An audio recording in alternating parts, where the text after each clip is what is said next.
ये अपने आप को क्या मानते थे, भगवान परशुराम का अवतार मानते थे, ठीक है ना, उस जमाने में। अब है क्या, इनका उपनाम भी था, क्या नाम था जी, उपनाम, बहुत सारी उपाधियां हासिल की थी, वही उपनाम। तो है क्या, पहले सर्व छत्रो संहारक, क्या जी, सर्व छत्रो संहारक।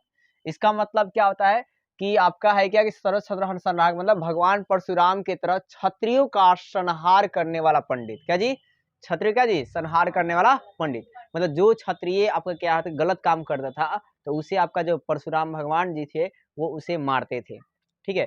तो उसी प्रकार ये अपने आप का भी अवतार लिया, मतलब क्या था, उपनाम घोषित किए थे या उपाधि धारण किए थे, क्या, सर्व छत्रो संहारक, क्या जी, सर्व छत्रो संहारक। इसका मतलब क्या होता है, भगवान परशुराम की तरह क्षत्रियों का संहार करने वाला पंडित, ठीक है।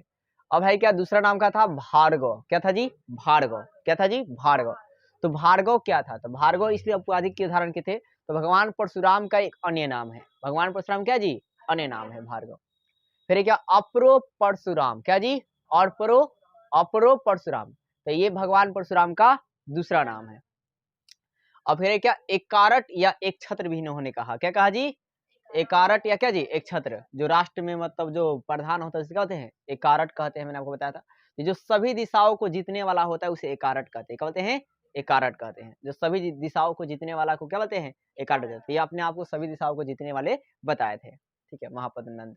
तो आपने क्या देखा कि महापद नंद के बारे में, ये भगवान परशुराम के क्या थे जी, अपने आप को अवतार मानते थे। इन्होंने उपाधियां धारण की थी या इनके उपनाम है क्या, सर्व छत्रो संहारक, क्या जी, सर्व छत्रो संहारक। इसका मतलब क्या होता है कि आपका भगवान परशुराम की तरह क्षत्रियों का संहार करने वाला पंडित। फिर है क्या, भार्गव, भार्गव क्या है, भगवान परशुराम का अन्य नाम है। फिर है क्या, अप्रो परशुराम, इसका है क्या है, भगवान परशुराम का दूसरा नाम है। फिर एक कारट या एक छत्र भी अपने आप को बताया इन्होंने, और इसका मतलब क्या था, सभी दिशाओं को जीतने वाला।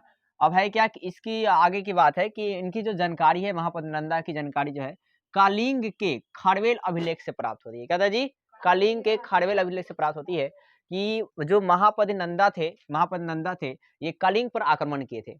कलिंग पर क्या थे, आप वर्ड पर ध्यान दीजिए, कलिंग पर क्या थे जी, आक्रमण किए थे, और आक्रमण करके विजयी भी पाए थे, ठीक है ना, जीते भी थे, ठीक है। और उसके बाद यहाँ से जुनसेन, क्या जी, जिससेन, क्या जी, जिससेन की मूर्ति को, जिनसेन की क्या जी, मूर्ति को क्या किया था इन्होंने कि पाटलिपुत्र लेकर आया था, अपनी राजधानी लेकर गए थे। मगध की राजधानी क्या थी जी, पाटलिपुत्र। तो आपने क्या सुना कि देखिए जानकार, हमने बताया कि महापद नंद की जानकारी एक मिलता है किसे, कलिंग की जानकारी किस मिलती है, खारवेल अभिलेख से, क्या जी, खारवेल अभिलेख से। तो सवाल ये बनेगा ना कि कलिंग पर आक्रमण की जानकारी किस अभिलेख से मिलता है, तो क्या जी, खारवेल अभिलेख। कौन आक्रमण करता है, महापद नंदा, एक बार अशोक भी करेगा, वो अलग है, ठीक है ना। तो क्या है जी भाई साहब, कलिंग पर आक्रमण की जानकारी जो है किस अभिलेख से मिलता है, खारवेल अभिलेख से, ठीक है। और इसमें क्या बताया जाता है कि जो कलिंग पर आक्रमण करते हैं महापद नंदा तो क्या विजयी भी हो जाते हैं, और यहाँ से जिनसेन की मूर्ति को क्या करते हैं, पाटलिपुत्र लेकर आते हैं। फिर एक और बात यहाँ रखिएगा, कलिंग में ही इन्होंने तंसुली नहर का निर्माण करवाया था, क्या निर्माण किया था जी, तंसुली नहर का निर्माण। तब पूछा जाएगा तंसुली नहर का निर्माण कहाँ हुआ था, तो कलिंग में। कौन करवाया था भाई साहब, किसने करवाया था, महापद नंदा करवाया था। कौन करवाया था जी, महापद नंदा। फिर अब आगे देखिए, ये खारवेल अभिलेख में ही क्या होता है कि नहरों की प्रथम बार जानकारी मिलती है। तो नहरों का पहला प्रथम बार जानकारी किस अभिलेख से मिलता है, तो खारवेल अभिलेख से। किस अभिलेख से जी, खारवेल अभिलेख से मिलती है। अब आगे है क्या, इसके समकालीन कौन थे, समकालीन मतलब उस समय के राजा, ठीक है ना। तो उस समय मतलब इनके जो राजा थे उसके टाइम में कौन कौन कवि थे, तो इनके समय समकालीन एक कवि थे जो मतलब क्या होते हैं, व्याकरणाचार्य थे। व्याकरण क्या दिए, आचार्य थे, मतलब व्याकरण में बहुत ज्यादा प्रसिद्ध थे। उनका नाम क्या था, पाणिनि, क्या जी, पाणिनि। हिंदी किताबों में मिलेंगे पाणिनि। तो पाणिनि ने एक किताब लिखी जिसका नाम क्या है, अष्टध्यायी ग्रंथ। क्या लिखा है जी, अष्टध्यायी ग्रंथ। तो आपसे पूछा जाएगा कि महापद नंदा के समकालीन अच्छा व्याकरणाचार्य कौन थे, पाणिनि थे। कौन थे जी, पाणिनि। और पाणिनि ने क्या कौन सी ग्रंथ लिखी है, अष्टाध्यायी ग्रंथ। कौन सा ग्रंथ लिखा है जी, अष्टाध्यायी ग्रंथ। क्लियर है। तो एक बार फिर से देख लीजिए, हमने बताया कि महापद नंदा ये अपने आप को भगवान परशुराम के अवतार मानते थे, और इन्होंने अनेक उपाधियां धारण की थी, जैसे या इनका उपनाम बोल सकते हैं सर्व छत्रो संहारक। इसका मतलब क्या होता है कि भगवान परशुराम के तरह ही क्षत्रिय का संहार करने वाला पंडित। फिर आपका है क्या कि भार्गव, भार्गव भी अपने आप को कहा था। तो भार्गव क्या है, तो भगवान परशुराम का दूसरा नाम है। अपूर्व परशुराम कहा था, ये भगवान पृथ्वी का क्या जी, सॉरी ये अन्य नाम था, क्या जी दूसरा नाम है। एकारट या एक छत्र भी कहे थे, जो सभी दिशाओं को जीतने वाला हो उसे क्या बोलते हैं, एकारट। ये सब अपने आप को ये कहे थे महापद नंदा। अब है क्या कि एक जानकारी मिलती है महापद नंदा के बारे में कि कलिंग पर एक कलिंग के खारवेल अभिलेख से, कहाँ से जी, कलिंग के खारवेल से क्या जानकारी मिलता है कि महापद नंदा जी थे वो कलिंग पर आक्रमण किए थे और जीते भी थे, ठीक है ना, विजय भी हुए थे। और वहां से जिनसेन की मूर्ति को पाटलिपुत्र लेकर आए थे। जिनसेन की मूर्ति कहाँ ले गए थे जी, पाटलिपुत्र लेकर आए थे। और फिर कलिंग में ही तंसुली नहर का निर्माण करवाए थे। क्या कराए थे, तंसुली नहर का निर्माण कराए थे। फिर खारवेल अभिलेख से ही पहली बार क्या होता है, नहरों की जानकारी मिलती है। क्लियर है, तो पहली बार नहरों की जानकारी कहाँ से मिलती है, खारवेल अभिलेख से। अब इसके बाद बताया कि इनके समकालीन व्याकरणचार्य कौन थे, तो पाणिनि थे। और पाणिनि ने एक ग्रंथ लिखा था जिसका नाम क्या था, अष्टाध्यायी। क्या जी, अष्टाध्यायी।